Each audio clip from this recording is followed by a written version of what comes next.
Hi y'all. Today I'm going to talk about how to save time, energy, and brain power by repurposing your content. What do I mean by repurposed content? Say I write a great blog post.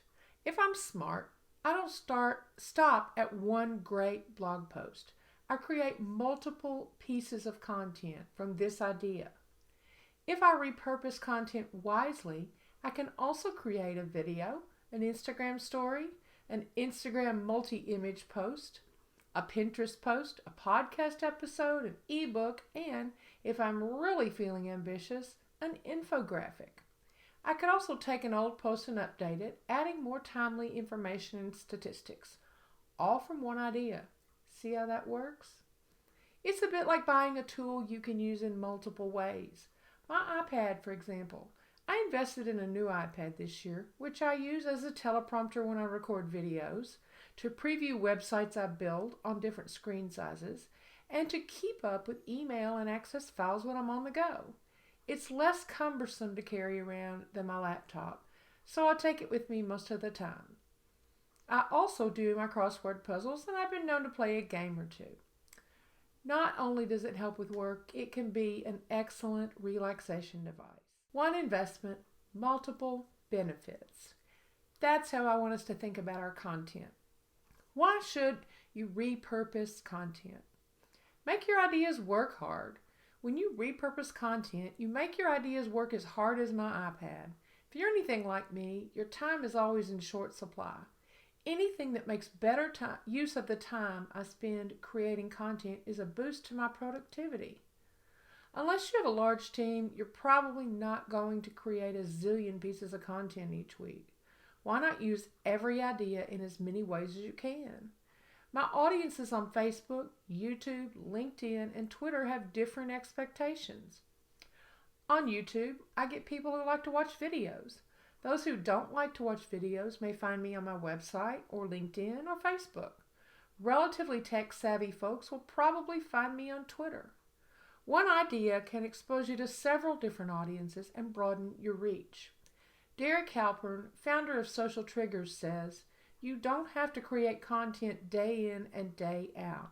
You just have to work on getting the content you already have into the hands of more people." Our time is a business investment. It's up to us to use it wisely and productively. When you repurpose content, you save time, energy, and brain power, your most valuable assets. You also want to repurpose your content if your goals change. Let's say you decide to pivot your business. If you're a landscaper, you might change your focus from residential to commercial. Some of your older content could be updated to reflect more of a focus on your newly desired customers. If there's content that works for both residential and commercial landscaping, you might touch it up a bit and republish the original version. There might be older content that's no longer useful and new articles yet to be created. When your goals change, your content should change accordingly. How do you create multiple pieces of content from one idea? First, be sure your core piece is stellar. This is usually a blog post, but it could be an ebook, a white paper, or other form. Make it thorough and research it well. Add images that will help get your message across. Use as many images, screenshots, or graphic as you need. Here's my process for content repurposing.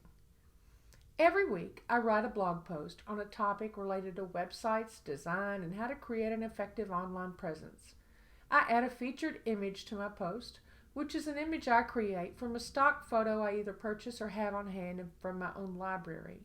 I create the following images for my featured image: thumbnails for YouTube, Facebook, and LinkedIn, thumbnail for an Instagram post, a 600 pixel wide image for MailChimp, an image for my blog post, an Instagram story cover, and an image that's sized for Twitter. If you want details on pixel sizes for these images, they are in the blog post linked below. I have a template for these images in Photoshop, but you could do the same thing in Canva or any other image editing program. This helps keep my fonts consistent and includes a logo and my URL at the bottom of each post. Record a video based on the content. Once I've written the post, it becomes a video script. I paste it into a word processor. I use Apple Pages for this. And pay attention to the word count. Given that I know the average speaker's rate is about 130 words per minute, I multiply 130 by the number of minutes, which I try to keep under 10 minutes. The number of minutes I want the video to last. I usually make it about 8 minutes or so, which means my script needs to be no more than 1,040 words. I then edit down until I reach the word goal. I embed the video into the blog post and share on all my social networks. On Twitter, I share it repeatedly. Create a slideshow. I often take a portion of the post and create a slideshow in Apple Keynote and then post it as an Instagram story with a link to my bio. Add it to my email newsletter. I add it to my weekly email newsletter with a link to the post. Each newsletter features a video of the week, which is the previous week's video with a link to the YouTube page. Publish it on Medium and LinkedIn. I stay several weeks behind on these, so when a post goes up on Medium, it's already been published on my site for some time. I include a statement that it was previously published on my site and a link to the original post. And finally, you can create an ebook. I do this occasionally. It's easy to create a PDF from a blog post and offer it for download. Other things you can do that I don't have time for. I've previously created images, 2 for each post, for Pinterest, but earlier this year I dropped Pinterest. To be honest, I've never liked it, and I realized it wasn't really worth the effort. If you're a Pinterest person, add that to your repurpose content process.